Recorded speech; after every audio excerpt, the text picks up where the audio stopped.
Olá, meu nome é Felipe Dili. Eu sou ilustrador, animador e mais recentemente desenvolvedor de jogos. Por mais de 10 anos eu dei aula de ilustração digital 2D e 3D e recentemente eu tenho sentido saudade de fazer isso. Uma das coisas que eu mais gostava como professor era estudar o processo de outros ilustradores. É muito diferente estudar algo para si mesmo de estudar para usar em aula. E esta forma de ver o processo dos outros acabou influenciando muito mais do que as minhas aulas. Influenciou muito como eu me ensinava e progredia. Eu não parei de pintar nem estudar ilustração digital, mas para matar a saudade eu decidi compartilhar algumas coisas que eu tenho aprendido recentemente e que estão influenciando muito o meu trabalho. E hoje eu quero dissecar um ilustrador que eu gosto muito, o Ilya Kuvchinov. Sempre que eu vou estudar o processo de alguém, eu me faço a seguinte pergunta: o que essa criatura come? Ou melhor, quais são as referências dele? Bem, o Ilya deve comer comida japonesa, porque ele é um russo que vive atualmente no Japão. Isso me diz muita coisa. Uma delas é que ele ama, e amor é uma palavra muito importante aqui, a cultura japonesa e oriental no geral. Dá pra ver isso não apenas nas pinturas dele, mas também na forma que ele vive. Ele adora viajar pelo Japão e grava as viagens dele no Instagram de fotografia dele. E só de olhar as fotos que ele tira do cotidiano no Japão, dá pra ver como a vida dele lá influencia seu trabalho. E isso é muito mais importante do que parece. Vários fatores podem passar desapercebidos aqui. A própria luz e a atmosfera do Japão é diferente da nossa e só isso já influencia muito. As lâmpadas, os postes usados nas ruas de lá são diferentes, a forma como eles são distribuídos varia muito.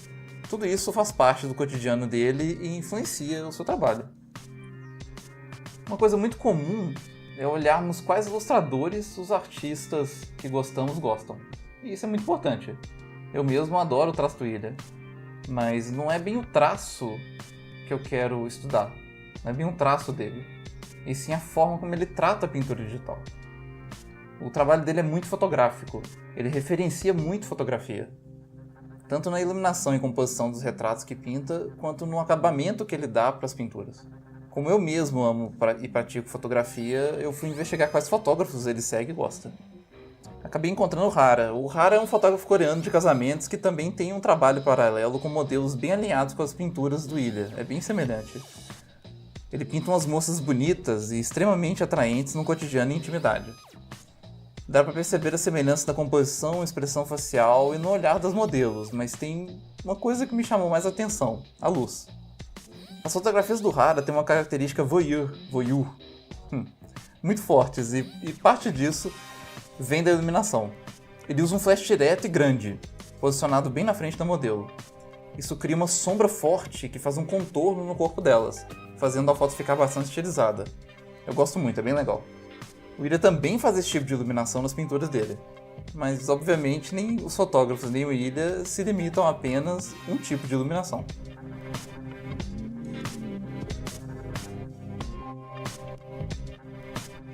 Bem, como a internet é um buraco negro que suga sua alma, suga a alma da gente quando começamos a navegar sem direção, uma foto foi levando a outra, que foi levando para outros fotógrafos orientais e eu acabei vendo um padrão em muitas fotografias. Um padrão na forma e nos assuntos que eles retratam, pelo menos os japoneses e coreanos. Eles têm muitas semelhanças. Eu mesmo comecei a seguir e gostar de vários. E como eu disse antes, o trabalho do Ilya tem um acabamento muito fotográfico. E quando eu digo acabamento, eu me refiro à forma de iluminar e pintar. A forma mesmo. Ao uso de filtros e de pós-produção que ele faz também.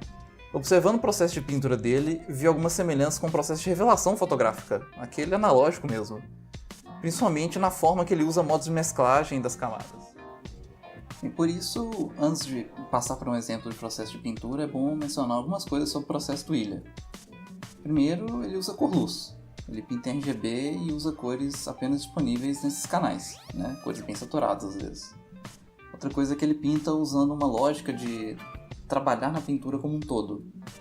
Ele não faz o olho e depois vai para a boca e assim por diante. Dessa forma ele pode decidir parar de fazer a pintura e dar ela como pronta a qualquer momento. Isso é uma coisa que ele comenta, inclusive. Dá para observar isso no trabalho dele, inclusive. As pinturas são bem diferentes entre si, né, mas o processo não é tão diferente assim. Ele simplesmente para de fazer a pintura antes e dá um acabamento final levando isso em conta. Uma coisa bem específica que o William domina bem é o controle de tons e como estes tons de cinza se convertem em cor. Isso é importante porque é muito fácil confundir uma cor viva e saturada com brilho, por exemplo. Um vermelho saturado é diferente de um vermelho brilhante, mas a gente acaba confundindo. No caso do processo dele, isso é importante porque logo depois de finalizar o desenho, ele muitas vezes já vai para a criação de sombras e um volume básico.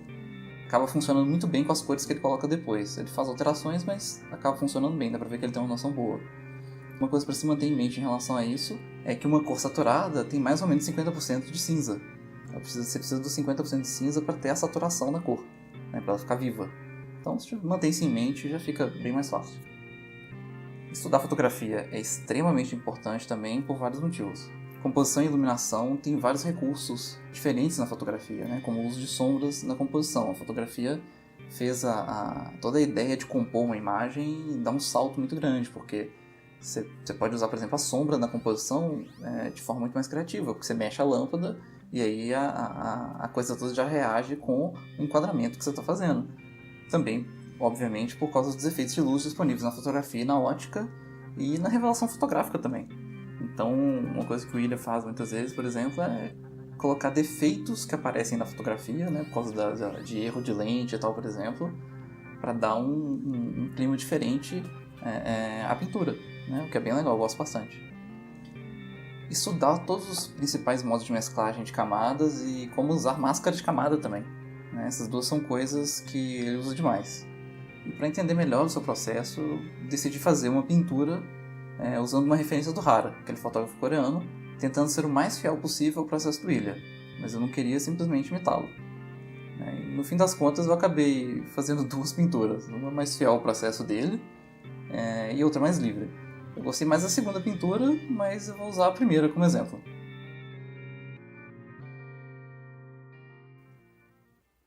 Então vamos lá, o desenho já está pronto. Vou começar detalhando os olhos aqui, fazendo já alguns nuances, usando uma cor bem básica, azulada.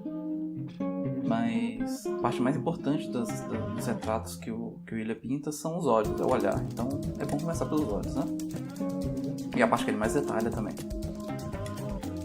Com os olhos prontos eu começo com a sombra, começo a sombrear tudo e também usar isso para fazer um volume básico sobre o desenho mesmo. Eu nem tiro o desenho.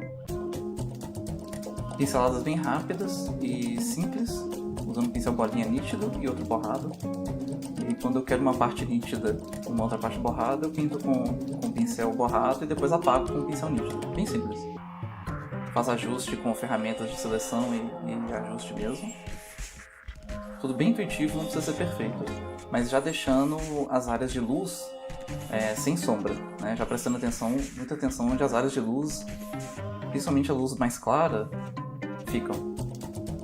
Então isso não é bem só sombra, também é um pouco de volume também.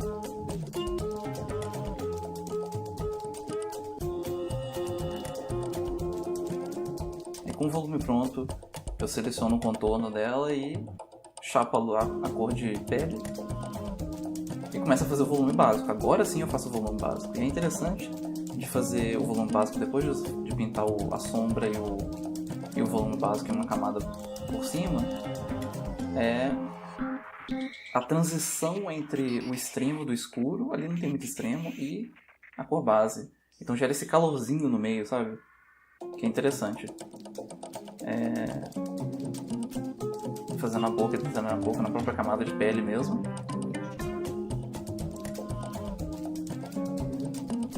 E aí eu já começo a tirar o desenho para poder ver como é que a pintura tá ficando. Sobrancelha, sem perder muito tempo. O foco realmente é nos olhos, depois boca e cabelo. E o William pinta muito assim, ele pinta uma coisa chapada e depois apaga. Então é uma forma bem interessante. É sempre importante ver como as camadas estão reagindo uma sobre a outra, é isso que eu estou testando aqui agora. Então você tira uma camada, coloca outra, testa modos de mesclagem que gera contraste só para ver como o contraste está acontecendo. Não significa que você vai usá-los mesmo. Aqui eu estou chapando o cabelo em outra camada.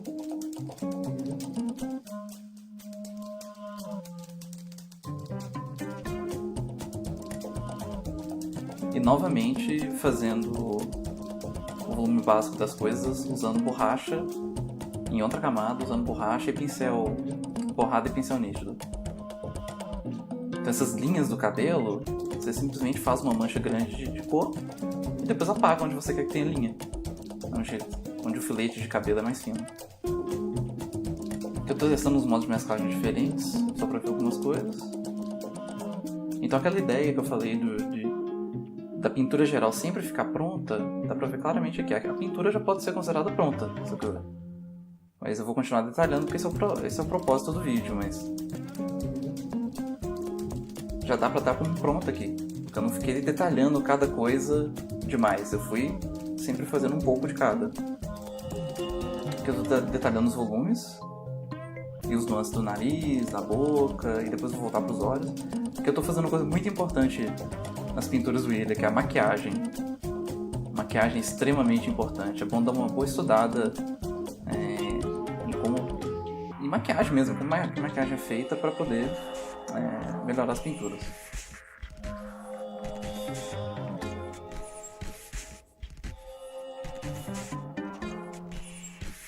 Outra coisa importante de se notar aqui é... eu nunca dou zoom demais na pintura. Isso é uma coisa que ele faz também. Você sempre faz a pintura vendo ela inteira, por inteiro. Você nunca fica dando zoom e focando só em uma parte. Só quando você está no acabamento final mesmo. É muito importante isso. Novamente trabalhando os olhos. E aí eu começo a trabalhar a alta luz, né? O fotógrafo chama de highlight. Usa um pincel grande, bem desfocado. E depois você quer detalhar os cabelos e as outras partes, você vai lá e apaga pra dar a impressão de que a luz tá batendo em alguns pontos e em outros não. Bem simples.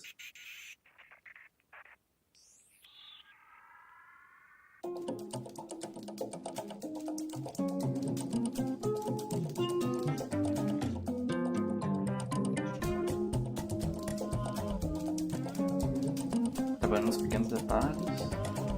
Agora eu comecei a fazer uma coisa que é a parte do processo que lembra muito fotografia e revelação fotográfica, que é simplesmente jogar uma camada por cima da pintura inteira com uma cor chapada, no caso eu usei um rosa meio magenta, e testar modos de mesclagem para mudar como os tons geral da pintura mesmo estão progredindo, sabe? Como eles estão passando do escuro para o claro. Então você usa um tom, uma só cor, na verdade, para poder controlar todas as outras cores e tons e dar uma achatada. Lembra muito filtro de Instagram, na verdade, quando você coloca. Mas é uma coisa importante para se fazer para dar aquela impressão fotográfica da coisa. Porque é um comportamento que acontece na hora da revelação, né? Você consegue controlar isso na hora da revelação. E aí que eu já estou fechando a pintura e fazendo a pós-produção. Bem, e é isso. Quando a pintura está pronta, e todos os links que eu usei para pesquisar, das páginas de Instagram, do William, dos fotógrafos, e o arquivo original dessa pintura, né, que eu pintei no Krita, inclusive, estão disponíveis na descrição do vídeo. Obrigado por ver e até mais!